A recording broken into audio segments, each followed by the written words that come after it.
Yes people, what is good? I am BA, back once again with another reaction in the Fargo series. This is episode 8 of season 1 and it is called The Heap. Last episode, Lester successfully managed to frame his own brother into the murder by stashing the hammer in his weapon cabinet along with a pair of his wife's underwear and some photos. As I was saying all last episode, cannot believe he did that to his own brother regardless of how much of a douchebag he is. We saw Malvo get on the trail of the organised crime syndicate that were after him. We got a little Key and Peele cameo as well as he went to that office building and just annihilated the gang within it before being able to walk off into the sunset again. By the way, nobody stopped him when he left the building, so instantly showed the FBI to be quite inept in that situation. A nice lady cop survived, as did Cool Jacket Hitman. They're both in the hospital. Nice lady cop lost a spleen. Colin Hanks was being cool with her and helping her recover, and I think she's already forgiven him for accidentally shooting her. At the end of the episode, we saw her return to the police station only to be told that Lester's brother has been arrested, and the episode ended with her looking a little bit distraught, so I think she's going to follow up this next episode, maybe try and get an interview with Lester's brother.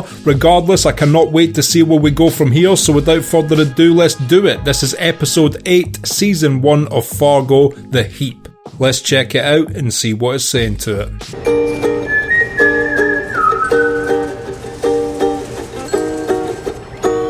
Is this a factory making washing machines? It looks like the interior of a washer.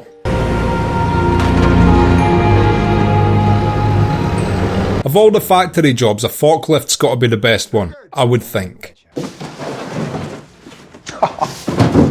She's a beaut. Yeah. Got the low water feature, but don't skimp on torque. Oh, his wife is rolling in her grave just now. Now you get a new washing machine? Now you've hammered me in the head? Stopped making them pretty quick. Recalled, I think. Surprised to see her, truth be told. Wow, recalled. That almost exonerates him for all the trouble he had with it and the fact he was unable to fix it. It was the fucking washing machine all along.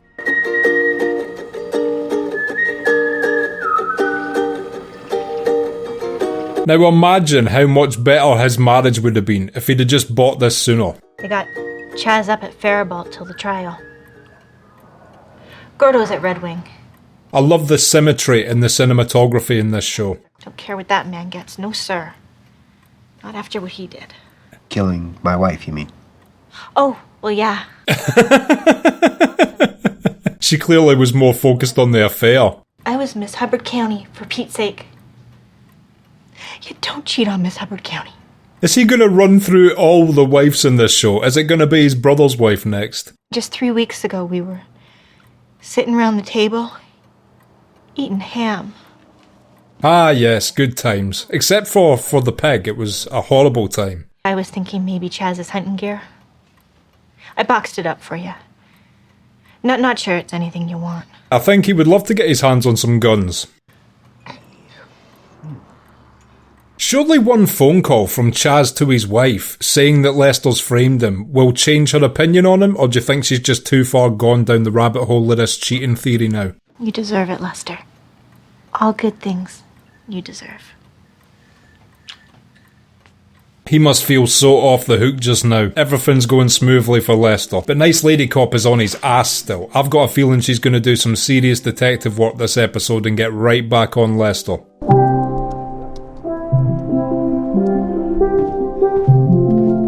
It actually snowed here this week. We got a little bit of Fargo scenery. It was nice. I was walking about going, oh, cold, yeah. I got assaulted. Back to it then. Looks like Doc cleared me for duty, so... I don't know if I'd be going back to duty before my wound healed. That would just suck to move around on. Well, I'm just gonna walk in and say, Bill... You think it's best? Direct approach. Her dad is offering good non-advice there. I think if she tells Bob Odenkirk anything, he's going to be really angry at her just now, because in his mind this case is solved. It'd be a lot better if she goes out and gets some evidence, then brings it back to him like she did last time. Request for your attendance. Can it wait? I just ate an omelette, waiting for it to digest. Busy police work. Molly needs you is the thing. Molly. I'm going to try really hard to remember nice police lady as Molly. Thought I had another day. All right, let's go see what we're gonna do today. Resenting her for making him do actual police work. What a burden she is. On the Lester case, I had the wrong idea. I thought it was a drifter thing, which was the wrong way to go, clearly. The worst possible way to have gone in human history, some might say. Not just a drifter, a gang of drifters. How do we explain the phone call from Lester's to the motel? Molly, darn it, now, just, you can't keep going over. Yeah, I knew he was going to be like this if she approached him straight up about it. She should have kept all this shit to herself. See, we're checking to see if the hooker had a boyfriend, jealous type. Maybe some kind of drifter boyfriend, if not multiple. We both know in 2 days I'd be back in this room with you pointing at names on that whiteboard and me chewing my tie. What is his beef with her doing that though, if she's correct? That's just how it is sometimes. Life. You know, you go to bed unsatisfied. At this point, I swear he's just being like this because he doesn't want to be wrong again or do any more work. He didn't seem like he was coming from a place of knowing that she was incorrect. Tell her about the cake. The guys are going to have a cake for you later. Try to look surprised. Well, you could have just not told her.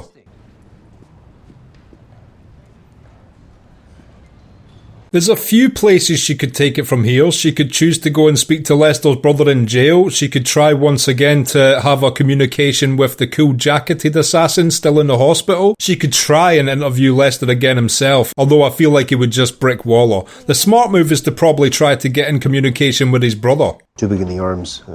Well, I think you look terrific. Oh. Damn, Lester is getting all the women this episode. Now, Mrs. Hess, what can I do for you? You Mrs. Hess me, I was picking your pubes out of my teeth 12 hours ago. Understandably, a bit of an inconvenience. I was speaking to the guy from Mid-Claims just yesterday. He didn't mention a single thing. I let you come inside of me. What a horrific thing to say in front of your own sons and his work colleagues. Sorry, loser. Me too. Oh shit, Lester is finally learning how to stick up for himself. I'm gonna make some calls, like I said. Because this is the first that I've, He might have blown it with a nice secretary though, her hearing that he's fucked Sam Hess's widow. Sorry you had to see that, No, Linda. That was... You're amazing. Oh wow, she likes him even more. Nothing is going wrong for Lester just now. This guy can't miss. I think he should put on a lottery ticket pronto. Oh, Key and Peele. If there is a single soul out there who's never seen their sketch show, check out Racist Zombies to start with. What a great sketch, and then just work your way down the rabbit hole. The syndicate spree killing, yes, technically we were there outside in our car while it was happening. Let the guy walk right past you. Finish your story. Now, the photo's not great, but we were thinking definitely white male.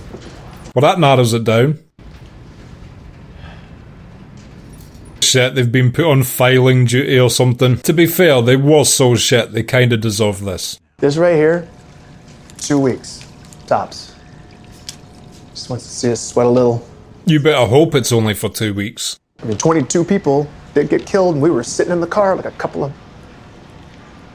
Assholes, idiots, buffoons.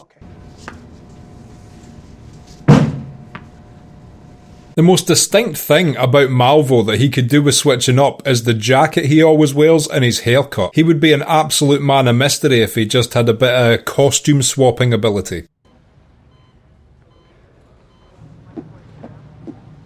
As I mentioned last episode, if Lester is savvy enough to get out of a hospital, this guy definitely can if he wants to.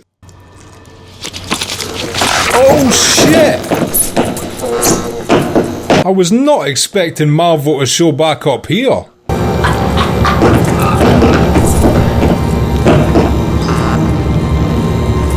Ever since No Country for Old Men, it's now customary for a person getting strangled to leave shoe scrape markings on the floor. It's in the contract. He was born with just a socket. He used to take his glass eye out at parties and drop it in his drink. Well, it's important for hitmen to have a bit of banter amongst one another, I would imagine. You're unemployed now, by the way. In case you don't read the papers. So he was successful in wiping out that entire crime syndicate last episode. If you still feel raw about things, when you heal up, come see me. He's letting him escape. What would be the motivation for giving him the key there? Is that just him showing him how little he feels him being free? Or is that him actually trying to help him get out of here before the police can correctly interview him kind of thing? What a scene. Billy Bob Thornton's had so many great scenes this season. Heard you got some flowers. Some people do love to flap their lips. More than once what I heard. She deserves to get with Colin Hanks. I've been saying it for episodes now. I hope they get together. One time, he gave me a bouquet of poison ivy. Picked it himself. It's got to be up there for worst gifts, to be fair. What's his name? They call him Sergio. He's a pirate, I think. Very funny, you. Bit of an old school romantic as Sergio the pirate. He only has patch eye for her. I mean, not all the evidence. But yeah, no, I'm glad it's behind us. I don't think there's any point in telling this woman. She'll be so happy that her dead husband finally has justice, it'll just depress her to know that that might not be the case.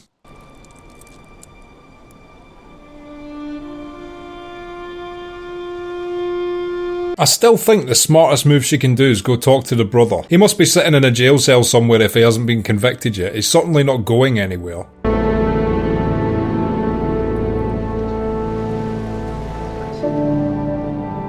I guess that's all she can do at this point without it being classed as harassment. The occasional stare through the window.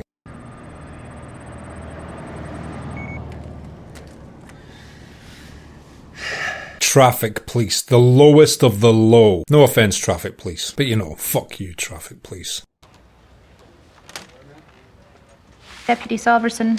That is a lot of flowers. It still might be down to guilt though. You would want to shower someone with gifts she'd accidentally shot, to be fair. Got his private stuck to a mailbox. Didn't like his mail. Well, that's his letters fucked. I am really sorry about that. I gathered from the volume of flowers. Too much? No, it's not too much. Looks like she's currently having this phone call in a garden, but aside from that, it's nice. Maybe we'll see you there. Yeah, a certainty if we go together. Hey! This has got to be the first official date. On Friday there's chainsaw carving. And all you can eat. That's cool. For episodes and episodes, I genuinely thought it was maybe just me looking too much into it, that they were teasing a romantic relationship between these two. Now just don't kill one of them, Malvo, please.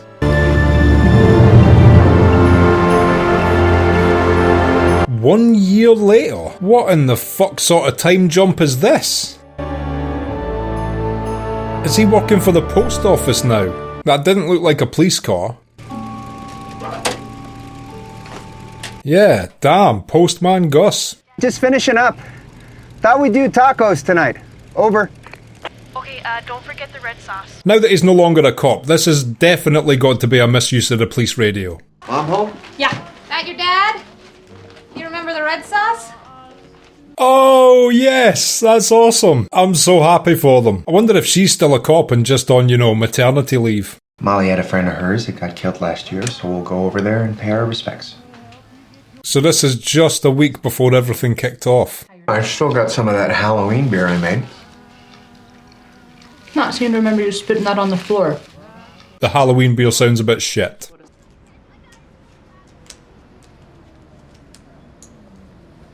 Fuck, she's not even on maternity leave, still on the job, this level of pregnant. That is dedication.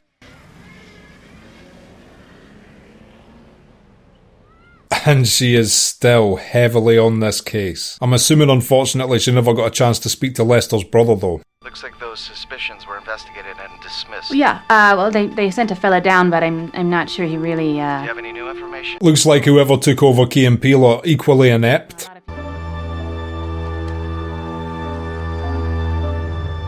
Is this going to turn into a situation where Key and Peele try and help her because they're still stuck in this filing room? File room. A room with files. Of all the things that'll lie to you in life, the filing room will never. What's that? Condos. It must be so boring in this place.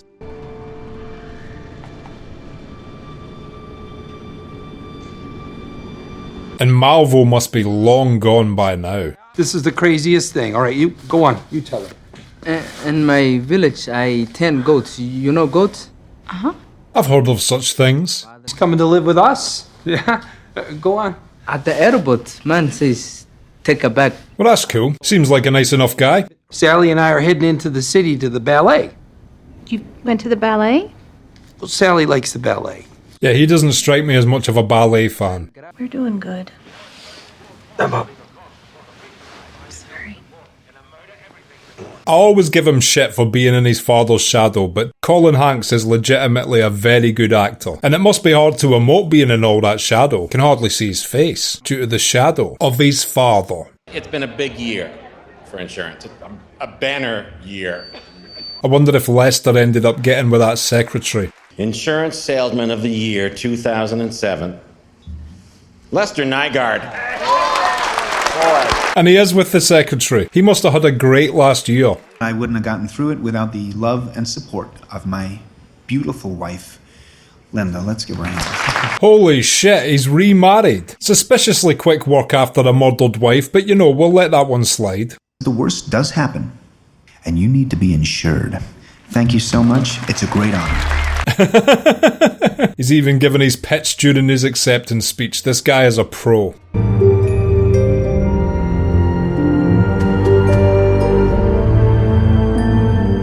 Deep down, do you think he's heard the last of this case? Do you think he genuinely feels like he's gotten away with it? Love to bed, I'll be up shortly. Just, it's my night. Fuck's sake, you've got a beautiful new wife and you're playing the field. Shame on you.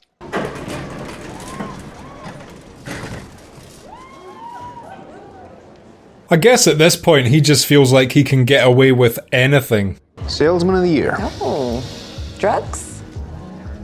Insurance. Don't think the drug industry hands out awards. They should though. Blood and Sand. What's that? Scotch and blood orange. That's the one. Right? I would definitely try that. That's an interesting combo. Let's sit down. Oh, miss. Can we get some more sparkling water? Thanks. No fucking way. What the fuck is Malvo doing here? Why would Malvo be here? He must be back undercover because he's certainly not an insurance salesman. Unless he's not actually at this convention and it's just a coincidence. Oh, of course it leaves it there. Fuck off. Okay, and that was episode 8 of season 1 of Fargo, The Heap. And I will be back in just a minute with my thoughts on that. So, The Heap, what did I think of that? Wow, so many twists and turns yet again in a single episode. One of the biggest shocks of the season for me probably is the fact that they decided to have that 1 year time jump. And it progressed so much of different storylines without us seeing them. Obviously Colin Hanks and Nice Police Lady are now a couple expecting a child and Colin Hanks has moved into the postal service. Nice Police Lady by no means has given up hope on this case though. It still occupies a giant wall in her house which shows that she still deeply cares about getting to the bottom of this. And another interesting thing we saw before the time jump was that Malvo actually took the time to go to the hospital, killed the cop watching Cool Jacket Hitman, only to give him a key and free him. Now, as I said, I'm assuming he did that, not as like some ego thing, like come and try me if you want, but more like he didn't want that guy to be getting interviewed by authorities after he got better, potentially end up giving names, so he gave him an exit out of that hospital. But yeah, I don't think we've seen the last of that guy. His entire organisation was killed at the hands of Malvo. Surely he is going to want to come back for revenge. But the bulk of this episode was just showing Lester continuously win. From Sam Hesse's wife coming in and threatening him with her sons, and he was able to deal with them quite quickly with a stapler, thus impressing his secretary, who he went on to marry. Winning Insurance Salesman of the Year, which showed he's progressed in that field, because when this season started he was quite terrible at his job. And yeah, even with all that going for him, he's now obviously got himself into a mindset where he's basically untouchable, because he was going to pursue that woman at the bar before he noticed Malvo at the end, so he obviously doesn't have too much respect for his new secretary wife, which is a shame. But I guess if he's gotten away with all he's gotten away with, he just feels like he's smarter than everyone at this point. But yeah, crazy. The one thing that confuses me is I don't know where we're going to go from here when it pertains to Nice Lady Cop getting back on the case of these people. How in the hell is she going to get the opportunity to begin to pursue them him again. I know technically the Sam Hess case must be still open. I'm guessing Bob Odenkirk didn't manage to pin down a group of travelling drifters for that one yet, so maybe she manages to find a way in through that. But my instant prediction is, because Key and Peele are still in the filing room, they'll perhaps help Nice Police Lady, and that will get them back out of the filing room if they do good work which helps her get to the bottom of these murders. That's just my initial guess. I have made guesses before in this series and been completely wrong, so yeah, who genuinely knows how this is going to resolve? And they left the strangest thing for last. What the hell was Malvo doing at the Insurance Salesman of the Year convention? Or was he just in that hotel bar at the same time and didn't actually attend the convention, and it was just complete happenstance that him and Lester happened to be in the same place at the same time after all they'd previously been through? Malvo strikes me as the type of person where that was not a coincidence and he wants something from Lester, but yeah, it could have just as easily have been bad luck. Another absolutely great episode in this show though, and with the few episodes we have left, I'm really struggling to picture in my head how they're going to tie some of these things up. I'm sure they're going to do it brilliantly. I just have zero idea how they're going to achieve it.